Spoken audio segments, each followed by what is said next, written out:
De volta com o estúdio para falar da dengue. Já são 87.670 casos notificados no estado neste ano. Os números foram divulgados no boletim de hoje e, por causa da epidemia, até os critérios para a doação de sangue precisaram mudar.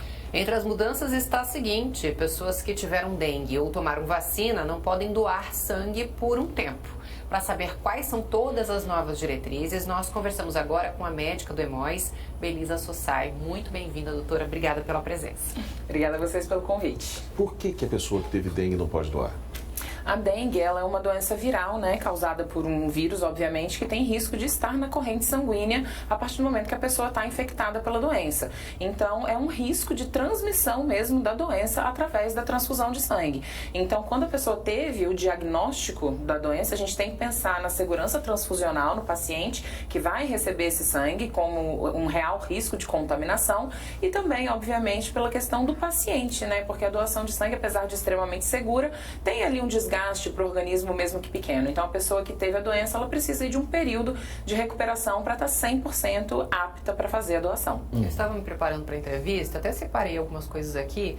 Então quem teve dengue comum tem que aguardar 30 dias após a recuperação. Explica pra gente quais são esses critérios diferentes para cada pessoa. É isso mesmo. A dengue não é uma doença nova, não é uma doença que surgiu agora, né? Então essas restrições sempre estiveram presentes nos nossos protocolos e agora elas estão sendo reforçadas e até mesmo revisadas em alguns pontos mais críticos. Então, o diagnóstico de uma dengue comum, a gente pede pelo menos 30 dias após a recuperação total dos sintomas, para a pessoa poder fazer a doação com segurança, tanto para o doador quanto para o receptor. E no caso de uma dengue hemorrágica, que é um quadro um pouco mais grave, a gente pede aí pelo menos 180 dias depois da melhora total dos sintomas para poder fazer a doação. 6 meses pelo menos. Isso é também por causa do período de recuperação do paciente. Porque quem teve dengue hemorrágica tem uma queda muito grande de plaquetas. Então, a gente está lidando diretamente com o hemocomponente, né, que vai ser doado também.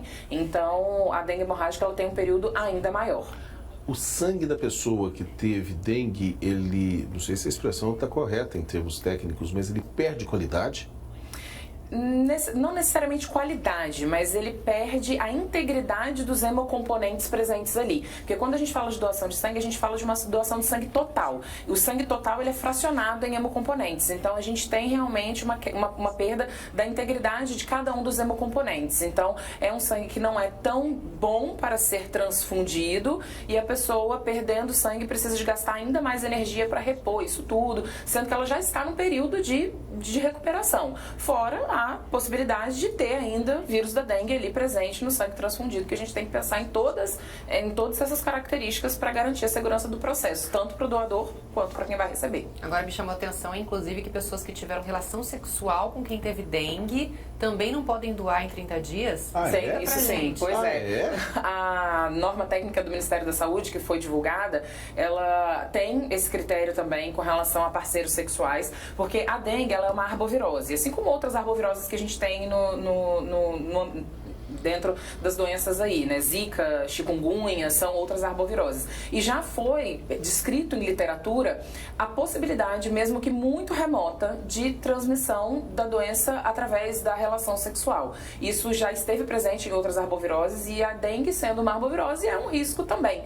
Então, existe a precaução por um risco mesmo que muito pequeno, mas que a gente tem que tomar cuidado em todos os aspectos. Então, a pessoa que tem, o cônjuge de uma pessoa que teve um diagnóstico fechado de dengue, a gente também pede para que espere 30 dias após o último contato sexual para fazer a doação de sangue com segurança.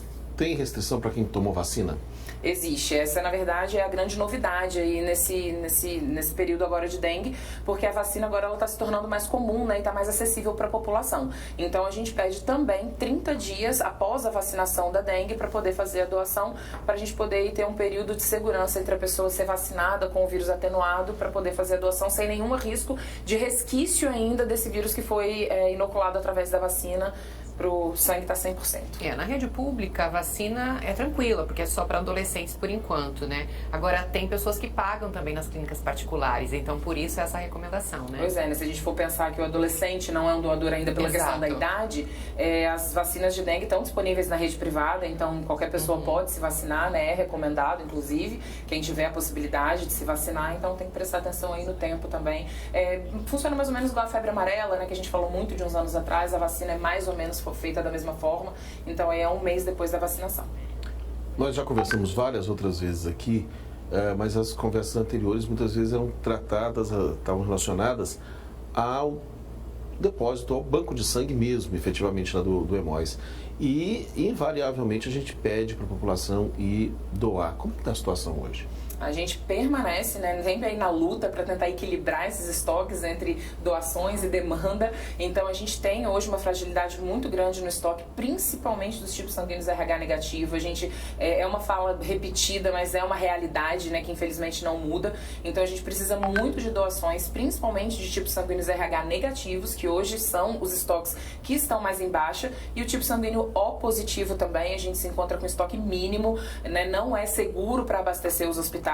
E num quadro de epidemia de alguma doença, inclusive da dengue, a gente sente um impacto muito grande. A gente tem um reflexo disso, que a gente tem menos doadores, então teve uma queda, a gente percebeu uma queda nas doações, porque as pessoas que tiveram o diagnóstico têm que esperar, ou aquelas que estão com alguma suspeita, também a gente orienta mesmo, eu senti isso, mas não tive o diagnóstico fechado. Aguarde, porque se foi dengue, a gente precisa desse tempo para garantir a segurança. E por outro lado, pacientes com dengue num quadro um pouco mais grave, que ficam internados, têm um risco muito grande de precisar de transfusão de plaquetas, que é exatamente o perigo, o risco grande aí da dengue, né? Então a gente tem os dois lados, menos doações e um aumento da demanda dos hospitais. Isso desequilibra ainda mais, né, os estoques. Desequilibra ainda mais e fica mais difícil da gente manter a segurança do abastecimento. Então a gente pede à população que se solidarize com a causa, né? Quem não tiver aí feito doação recentemente, vá lá doar. Quem não é doador, vai de primeira vez. E a gente precisa sempre da boa vontade, da solidariedade da população. A gente já está encerrando, mas quanto tempo mais ou menos leva para a pessoa que queira fazer a doação? Quanto tempo leva mais ou menos? A doação de sangue, todo o processo, desde o cadastro até a triagem, doação e o lanchinho no final, leva cerca de 50 a 60 minutos. Não é um processo demorado, é um processo extremamente seguro. O Hemocentro está preparado para receber, né, os doadores. Querendo agendar, tem como agendar a doação também para ter prioridade no atendimento com relação ao horário. O agendamento é feito pelo próprio site do Hemóis, ou chegar como demanda espontânea também, que não tem problema nenhum. Não é necessário agendar. Pode chegar que a demanda espontânea é atendida normalmente. O banco não está muito cheio nos últimos dias, então não está tendo muito atraso, não está tendo muita demora. A gente está disponível para receber todo mundo.